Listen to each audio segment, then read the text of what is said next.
In this lesson, we'll take a pretty involved look at SQS, or Simple Queuing Service. It's one of the most important scaling tools that we have in AWS, and as a testament to that, it is actually the first service that AWS introduced. You could impress your friends with that little bit of trivia.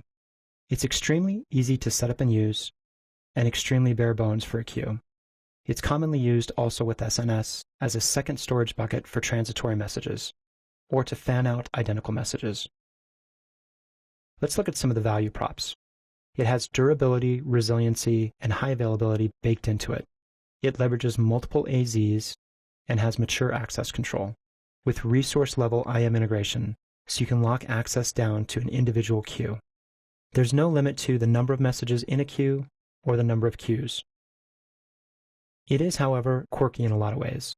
It's eventually consistent.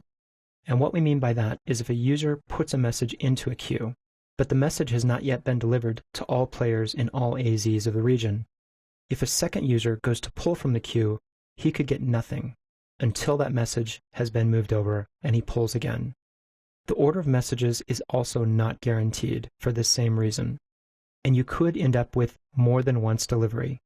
SQS guarantees at least once delivery, but the workers need to be idempotent, which is just a fancy word for saying that they can run the same thing twice and end up with the same result. Watermarking an image is an example of something that is idempotent. If we put a watermark message onto a queue and two workers pull it and they both watermark it, it's not a big deal. We end up with the same result anyways.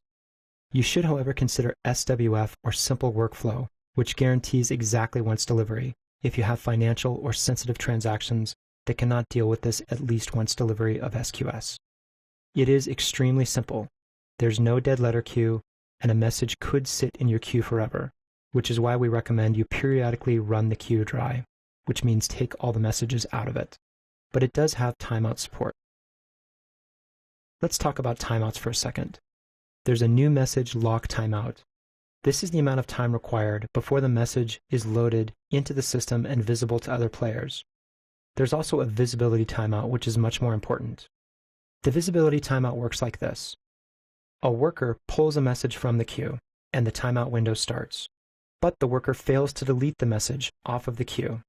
The timeout window, defaulted to 30 seconds, gets exceeded, which immediately makes the message visible to other users.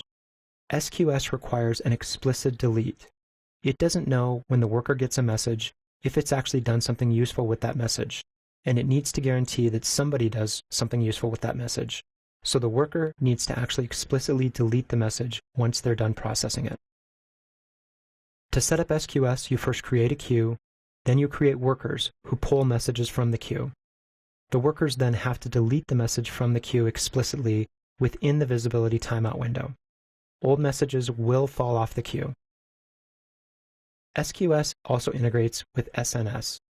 You can send SNS messages to email, HTTP, and SQS. SQS is the only service that's free for SNS to send into. You can use SQS to reconcile HTTP listeners and make sure that if something fell down while a message was sent out, it can come back and grab that message from SQS. You can also use SNS to fan out messages to multiple SQS queues. Each SQS queue can serve a different listener, so that a database, a processor, and so forth can each pull from an individual queue. SQS obviates the need to build and manage custom queues with redundancy, durability, and high availability baked in. It's pull-based, and when messages are sent into a queue, they'll remain there until the workers pull or they fall off.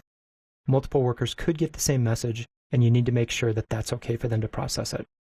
It has deep integration into SNS, and there's API and AWS console support both enabled. You could programmatically create, push to, pull from, and then delete a queue. AWS's Simple Workflow Service, or SWF, also provides some of the features of a queue, but it's actually a full end-to-end workflow engine. Think of it as multiple queues and the logic about what message gets put into and pulled from each. It guarantees exactly once delivery. It also provides logging, audit history, and advanced workflow actions like signaling, markers, and so forth. For complete workflows, you should look at SWF and the documentation on the Amazon site. SQS is charged by the request with a free tier of up to 1 million requests a month. Most users will probably never hit that 1 million requests per month. After that, it's 50 cents per million messages thereafter. Data transfer is also charged. It's free in, and the free tier gives you free out for the first gigabyte of any month.